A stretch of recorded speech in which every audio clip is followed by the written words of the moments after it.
geese, that's Trella here.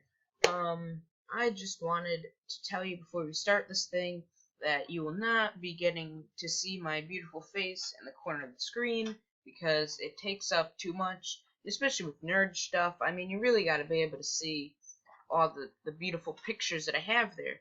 So, you're just gonna have to listen to my voice instead of getting to see my facial expressions and wonderful hand movements. But let me just paint the picture. I'm sitting in a chair and I'm in my basement. There you go. You got the whole thing right there. So, let me just say, Captain America Civil War, that it was a fantastic movie. I wouldn't say it's my favorite Marvel movie, because that's really huge right there. There's been so many, but it is definitely one of the best. And it focused on all the characters somehow, even though there was like 12 like superheroes in there fighting each other, and we got to see all the small characters. And unfortunately for you people, that is not what we are going to talk about today. X-Men Apocalypse is definitely my favorite X-Men movie ever, and looking at this movie critically, Future Past was probably better. However, personally, I like this movie because my two favorite mutants, Quicksilver and Magneto, were in here, and I just love what they did with them in this movie. While there were some things that I disagreed with, we'll get into that, but I have to say that they totally boosted it from Future Past. Because in Future Past, I said I loved Quicksilver, but I wish they developed him more. And I wish Magneto used more of that superpower that we got to see at the end when he was, like, lifting up stadiums and stuff. That's how I want him to be, like, all the time. I wish, for once, like, all the X-Men would be running towards him and he would just lift up a giant fence from the ground or something and they just, like, can't fight him. Because that's really what should happen. Because he's so overpowered and they never use it. I think it's because he's not crazy. If Magneto was crazy, he would just completely demolish everything. And that's what you got to see in this movie, because he became Uber Magneto, as I like to call it. Because Apocalypse, gave him that superpower.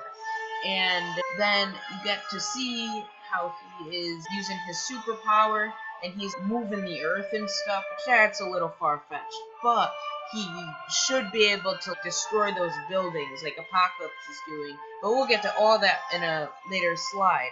Like I was saying, Quicksilver, totally more developed. I love how they had him go more into his lineage in terms of who his father was. If you didn't pick up on that before from Future Past, when he meets Magneto and he goes, "Oh, you can move metal? That's cool. My mom knew a guy who could do that." And Magneto looks all confused, like, "What? Could this be my son?" It's so weird, but I like how they developed him more. They gave him his humor that we didn't really get to see last movie, and they made him part of the team, like he should be. And they made him part of the team, and he was able to fight. And I think he was one of the smartest people on the team, because I guess part of the reason was because he wasn't attached to what was going on. But it was funny because when everyone is just standing there looking at Apocalypse beating up everyone, he was the only one who thought to just run up and start attacking him. Everyone else was like, "Oh, what should we do? He's fighting our friends. What?" And then Quicksilver was like, and just ran up and started punching him. And while it didn't do much, you do see that he was able to do a lot to Apocalypse. He just stronger, so it didn't do that much damage. But at least he did something, I guess is what I'm trying to say. And finally, I felt like this movie had a lot of meme potential. Next, here's those memes I was talking about. And the plot holes, there were a few plot holes. For instance, remember the scene when everyone was in the helicopter and they couldn't escape? My question is, how come Cyclops didn't just, when they were close to the ground, like, shoot the door out with his laser beam? Another one is, how come Jean didn't make them invisible around Apocalypse? Honestly, they could have just been invisible, walked up to Apocalypse, and beaten the crap out of him, and he would have no idea where they were. Finally, how come Quicksilver wasn't just like, "Hey, Dad," to Magneto? Like, he seems like the confident person who would just walk up to Magneto and just be like, Hey Dad, how's it going? You should probably stop destroying the world now. But anyway, next is, what is Apocalypse powers anyway? I talked with it with my dad, and we both agreed that Apocalypse's powers is to decompose things.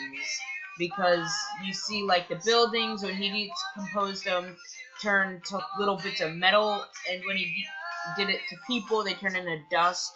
So it's like he's decomposing them pretty much. So they're turning into dust or metal or whatever they're made out of. But seeing it that, and what we discussed about how he's able to melt people into the ground, what he's really doing is decomposing their feet, so then they're just in the ground. Or he'll decompose their feet and the ground underneath them, and then recompose them, so they're just stuck in the ground. And given that, Cyclops should be dead, because if he decomposed him and then recomposed him into the wall, if you ripped him out, like, his back is the wall. So if you went to pull him out, you would rip his back out with his spine and everything, because at that point, his spine is intertwined molecularly into the wall. So it'd be like in that Doctor Who episode, when that girl's face was stuck onto the brick. It would be like that. Like, you would just have to cut the cement block out, and that would be his back. Also, a problem that I have with Apocalypse is the Horsemen. Like, really, you could choose any mutant to mind control or whatever, and you choose those four. Come on, as you can see to the right, my 4 mutant horsemen would be Magneto, Jean Grey, Mystique, and Professor X, because those are the 4 most powerful mutants at that time. You have to look at the time he was in.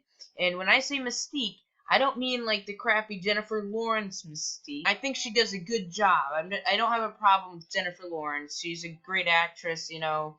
But I have a problem with the way they wrote her. Like, in the comics, she was like Magneto's right hand. She was just like there, like his little assassin, and she was there to like do a lot of his dirty work for him. She was not on the X-Men fighting with them, especially not against Magneto. I mean, even if you look in the original trilogy, they got that right. Like, that's how she would be. She wouldn't, like, she sacrificed herself to save Magneto.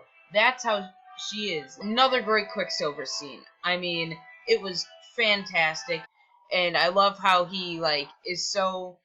And you can see on the bottom left picture is the explosion scene, and the bottom right picture is them filming the explosion scene, and you can see how it looked. Like, they said that scene was the longest scene it took to film. And also, how come the X Mansion gets blown up in every movie? Like, Professor X said something, because someone asked him, what are you going to do if people come to the X Mansion to kill all the mutants? And he's just going to be like, well, we'll stop them. Yeah, nice job stopping them. Every single movie, the X Mansion is either getting blown up or being rebuilt to be blown up in the next movie. I'm getting tired of this. Like, honestly, they need to start making the X Mansion metal or some titanium impossible to be blown up type of stuff. Honestly, I'm getting kind of mad at this. But anyway, can we just talk about this great reference that literally I was laughing for like a minute straight because of how funny this was. So the reference, I don't know exactly, but basically he said, my favorite's the first one. Oh, I like the second one because it proves that it's not afraid to have a dark ending directly to Star Wars. Oh, but we can all agree that the third one was the worst, which, I mean, out of these 3, I personally think this one is the worst, but I guess you can have your own opinion. But it also relates to the original trilogy, because the first one was, you know, kicks off the series, it's good, it was monumental, it, like, shaped the rest of, for superhero movies, you know, showing that you can have comic book movies. They're not all going to be great, but you can have them. Second one, not afraid to have a dark ending, and the third one was the worst one, which is not my opinion, but I can see. And also, it's a joke because this is the third movie. So it's like they're setting you up for disappointment. So I just thought that was funny. Next slide. I want to say that this was probably the worst Stanley cameo ever. It wasn't funny. It was kind of random. They just kind of threw it in there to have it. I didn't like it. I think they could have done a lot better job. It would have been a lot more funny if they got him, you know, being funny instead of just standing there with his real life wife and like crying. Like that's not what I want to see in a Stan Lee cameo. It's supposed to make you happy, you know, and they just come in here with this. Ugh. Anyway, I just really hope that that is not the last we see of Wolverine, because it was rumored that Hugh Jackman was quitting after this movie, and it would suck if this was his last thing that he did, because honestly, you barely get to see him at all. Like, he just runs through, kills a bunch of people, and then you just see him run away. Like, I would be so mad if they just did the Wolverine movie, and then that was it. We got, like, some new guy. Like, Hugh Jackman needs to go out in, like, a better way than him running around naked killing people, because that's what he did in all the other movies. Ugh. Anyway. Theories. Theories. We're gonna do the end credit scene now, and what the end credit scene was basically, this is Mr. Sinister, right? And he, one of the Horsemen of Apocalypse in an earlier time, and he would experiment on mutants, make their powers better, give them powers to him, and his powers are, he can grow to a giant, he has just improved strength and improved invulnerability, you know, like he's strong and hardy, kind of like Apocalypse, except instead of being able to turn things into dust, he can grow to like 20 feet tall. But anyway, that briefcase that you see, he's obviously taking the powers from like other people that you saw in those vials. And leading into the next segment, one of the people that he was most fascinated by was Cyclops and Jean Grey. Now, this kind of leads into the next thing, because he actually makes a clone of Jean Grey, and here's a picture of her when she's just cloned. After Jean Grey dies from the Phoenix Saga, Scott Summers, Cyclops, marries her. And they have a kid, and guess who that kid was? If you guessed Cable, then you are correct. Cable is her son with Cyclops. And as we know, Cable is in Deadpool 2. So, could this mean that all this is going to happen in this movie? Who knows? Let's find out. Finally, another thing is that Mr. Sinister also cloned Wolverine, so I know, because they're trying to get rid of Wolverine's character, and a good way to replace him would be with X-23. The clone of Wolverine is cloned by Mr. Sinister, which is more likely than Fox making Deadpool 2 with the X-Men, even though it's inevitable that that's going to happen. Someone's going to have a cameo in something. But anyway, also, they might just put X-23 in with Wolverine. That's probably the storyline they're going to go with, is that he uses the Weapon X vial to clone Wolverine, make X-23, and then X-23 is going to go after the X-Men, and then she's going to join the X-Men, and then there's your new Wolverine. And she has the same powers as Wolverine, except she only has 2 claws instead of 3. So, next, we've got a possible movie in the future. I think they're gonna do the Phoenix Saga, because Cyclops' dad is part of the Phoenix Closet. Because Cyclops' real dad is Corsair, and he is in outer space, because Cyclops was actually adopted, and those parents were killed in the plane crash. His real dad, Corsair, as you can see right here, is like one of them space people, like Star-Lord, and he's in space, and him and Cyclops work together to defeat Dark Phoenix when Dark Phoenix starts destroying the universe. And this is a huge possibility that might happen. Finally, Havoc. In the comics, Havoc died and made a shocking reprise. Just like, he died in this one, but perhaps there is a way for him to come back to life, because that's what happened in the other one. They were able to bring him back to life. As you can see in this picture, this is him coming back to life. Right out of the comics. So that is it, guys. Have a nice day, I guess.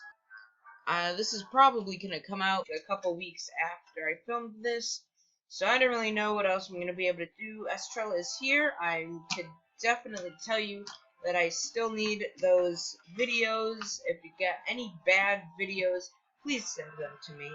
Also, number 4. I don't even know where I am right now, but it needs subscribers. All right, it's been really sad. It thinks no one likes it, honestly, and all it's asking for is for some comments. All right, don't even have to be good. You could just give me a super serious answer, and I'm probably gonna consider it, because this one, I'm not looking for clever answers. I'm looking for actual answers I can use to be a new, name for the fan base of mine. And also, I don't know if my other video will be out by this time, but for an announcement, you probably heard it.